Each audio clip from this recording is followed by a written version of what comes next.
Hello and good day to everybody. Great, glorious days. Happy day. I was trying to do the intro from Wild Wild West, but I'm like, no, maybe that's not a good guy to quote because he was a Confederate and it's like, and he was a cripple. He was a cyborg in a chair. He had the cool spider legs though. I'll give him that. I mean, before we start, I just want to say this. I do like Kenneth Branagh as a character actor. Like, I recently saw... Oh, yeah, he's great. Death on the Nile, and man, he's the only guy that could rock a stash that epic, you know? That's a magnificent even in Wild West, he still had there. an epic... Like, Wild West, now that I think about it, epic beard and stash. Like, he just rocks facial hair beautifully. But then he was a dick in Harry Potter. You know why? No facial hair.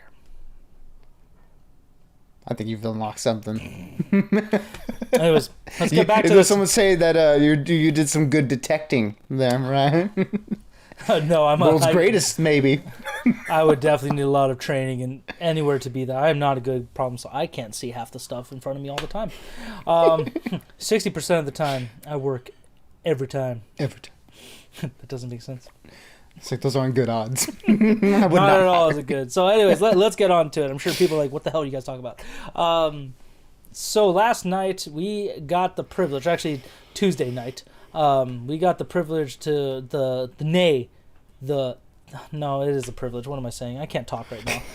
We were owed that. we earned that right to see an early IMAX showing of The Batman, which I was really excited for, especially because the best part of the whole movie was the DC trailer of 2022, right before the movie. That was the best part, not the movie. That's all I wanted to see. The little snippet we've seen on the internet already. Yeah, but you got to see it on the big screen. Yes, it's different. It is different. Yeah, it is different. Anyways, yeah, so... What can I say? Is it the best Batman movie of all time? Is it a complete dumpster fire? Definitely not the latter. No, it was honestly, it's definitely a solid Batman movie. I will say this now, though. If you're a fan of the Batman, I feel like there's a lot more people that are a fan of the Batman movies than the actual, like, character Batman. You know what I mean? Like, maybe people who know about the comics and all the other media surrounding Batman. Their exposure has primarily been more than likely the Nolan movies, I'm assuming. Yeah, most likely. So I will say to those people who've just seen any of the movies, like whether it be Nolan, Keaton, Batfleck, whatever, this one's definitely different. So I don't know if it'll work for everybody, but for those who are true Batman fans who love the character through and through, this is one of the best depictions of Batman, in my opinion. And this is like the Gotham I've been waiting for, because in as much as I love Snyder's movies, we didn't really see much of Gotham and didn't get all Batman, so it's like we can only go on that snippet alone. And not to say that Ben Affleck didn't do I mean, he's my favorite Batman, hence I'm wearing his shirt. But dude, Pattinson is up there for me now. Like he absolutely has earned that title of, if not the best Batman ever. Wow. Just because his performance was so great. Everybody's performance is great. Zoe Kravitz as Catwoman, Colin Farrell as the Penguin, John Turturro as Carmine Falcone, and who else was Jeffrey Wright as Gordon. Jeffrey Wright as Jim Gordon. Andy Serkis as Alfred. Alfred. And Paul Dano as the Riddler, who everybody brought their A game for this. So that's one thing I've been telling people left and right, is the acting is superb. The cast is so well done. Yeah. Costume design, makeup, everything is like spot on. Like, I'm going to say this. I love Danny DeVito, don't get me wrong, especially in Burton's Penguin. But again, oh, of course. Different depiction, but this is the Penguin. Like, if anyone's played the Arkham games or maybe like know more about the Penguin in the modern day comics and stuff, this is more what he's supposed to be like. Yeah, more of that mob boss, or more of like like a gangster character. Like a gangster, yeah. Yeah, where in Burton's he was more of kind of like he was a bit of a gangster too, but more of like a little more on the freak show side, you know? Yeah, less like organized crime type thing. Yeah, less organized crime for sure. Just, just weird gang situation. But man, that was great. And Zoe Kravitz and Pattinson have the best Catwoman Batman chemistry. I may change my mind because we're gonna go see it again this weekend. And so, I mean, when our spoiler review comes out, my views may change. However, right now, fresh in my mind, this is the best Catwoman Batman relationship I've seen. Like, this captured everything for the comics and like other media for me.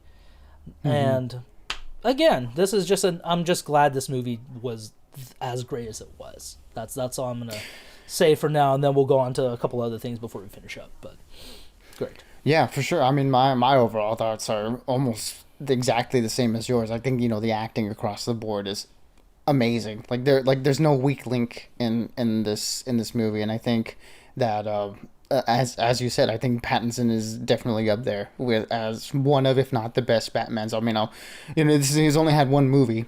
The other guys have had multiple at this point, or they're done with their tenure. So it's still too soon to say, but I wouldn't be surprised if by the end of the run that he would be my favorite, because he did such a great job here. It's a lot different of a Batman than we've seen in at least the last couple iterations. If I were to compare it to someone, I would compare it mostly to probably Keaton's Batman.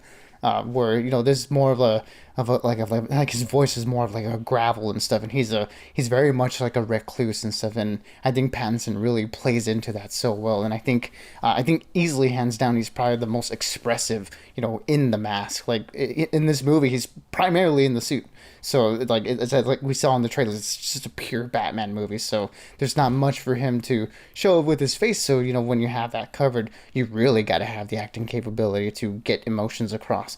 And I think he does so much acting with his eyes. He's great. And all the other characters were fantastic here too. And like you said, the city itself, like Gotham, hasn't felt this much like a character since probably the Burton movies, or maybe Batman Begins, because that Batman Begins, it did have a little bit more character to it.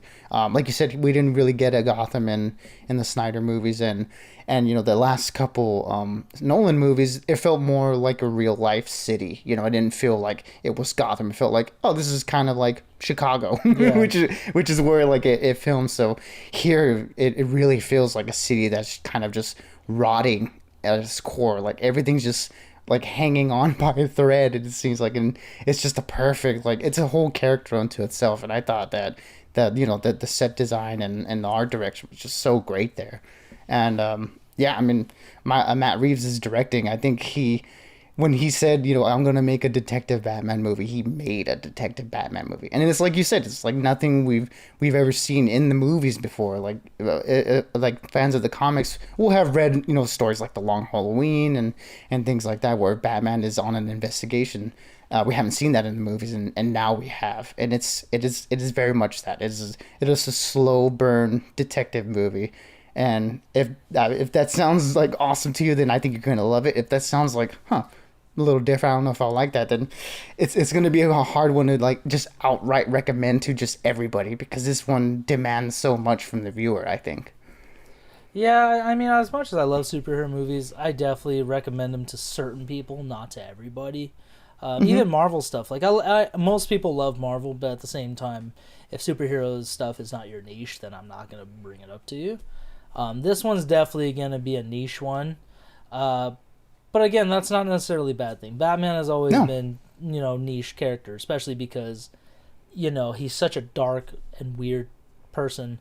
But Reeves and Pattinson definitely were such a great director-actor duo, where you brought it up the best, where Matt Reeves is just such a great storyteller. He really captured that Gotham is such a literally a grand city, but it's deep down, it's just disgusting and sprawling, and Batman's just trying to figure out what's going on, and that's what I loved about it. Like the detective, the best way I'm putting it right now, it's like a 7 for superheroes, like the movie 7 with Brad Pitt and Morgan Freeman, but this time it's Robert Pattinson and Jeffrey Wright. So awesome duo, by the way. They were great. Like I said, everyone in the cast was great, and surprisingly, I loved the Batmobile more than I thought I would. I'm not going to spoil it, but man, when that Batmobile comes on screen, the theater went nuts, and it was right to do so.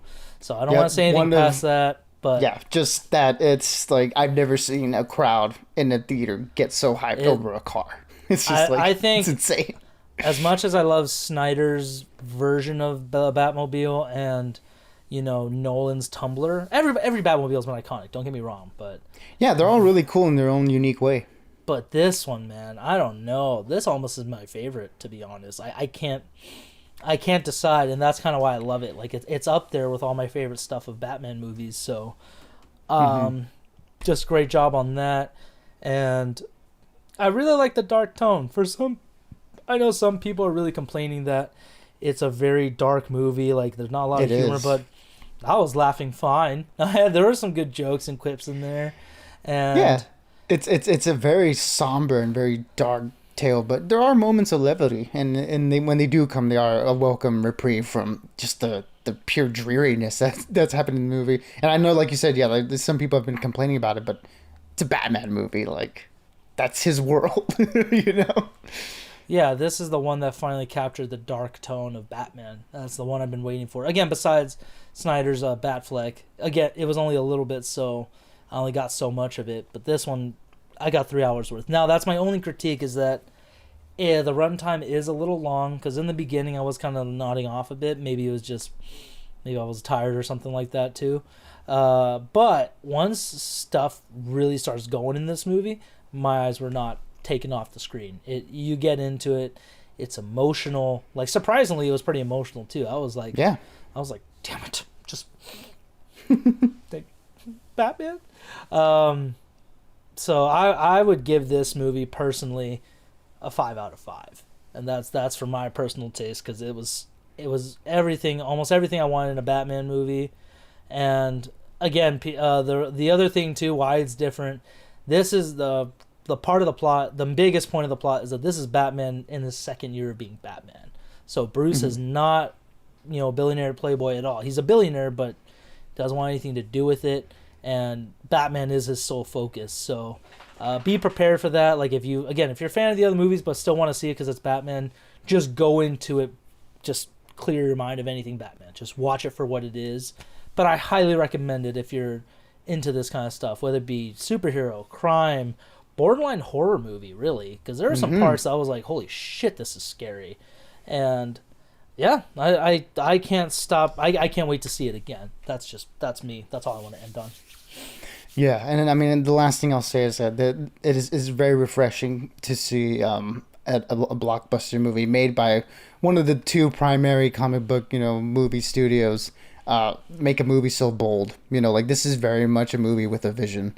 Matt Reeves, it seemed like he had like full creative control, and you see that from the opening frame. There's not a piece of this movie that doesn't feel like it was thought up of in his head and that didn't fit into what like image he had of this Gotham and this world of Batman that he created. and and yeah, it is a very bold and different take, and when you do something like that and when you swing for the fences like that, it's going to work for some people and it's not going to work for people. But I think if you're a real Batman fan, there's going to be a lot here to like. I think like we said, the cast is great, and Pattinson, out of all the Batman so far, I think really captured that tortured nature of this early Bruce Wayne, and to see him go on this insane journey down this labyrinth is it's almost sickening, but it's like, man, it's really putting him through the ringer, and because the movie is so point of view focused, like you're there the entire time. So it is just amazing, and that the things that lend itself to that is Greg Fraser's cinematography, amazingly well shot movie where it's all primarily like at night, and there's just so much richness in the screen.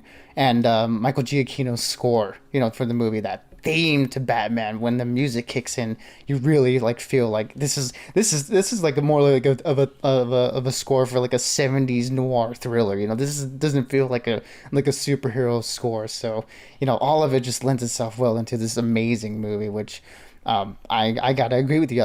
I do have like some negatives, but they're nitpicks. Like they're very like things that I'm like trying to find to complain about, because yes, I mean it is a long movie, but I really do like long movies, and this sort of detective noir style of movie lends itself to a slow burn. So that's why it's like it might not work for everyone, but it really did work for me. So I would have to give this movie a 5 out of 5. It is the Batman that I've been asking for for a while now. So, man, just to finally get it and to see it on screen has been awesome, and I can't wait to watch it again. Oh man, oh, I'm glad you feel the same way I do, Bert. But yeah, so guys, keep an eye out for our spoiler review coming up soon. We want to give you guys time to see it this weekend, so go check it out in theaters. This is definitely a movie to see it, especially in IMAX. I think, Absolutely. when we saw it, I didn't really notice too much of a ratio difference. I didn't think about the black bars, but maybe I was super into the movie to right and notice it. But I think this one's definitely worth it for IMAX. Yeah, I mean, there wasn't any racial or format changes in this movie, so IMAX isn't completely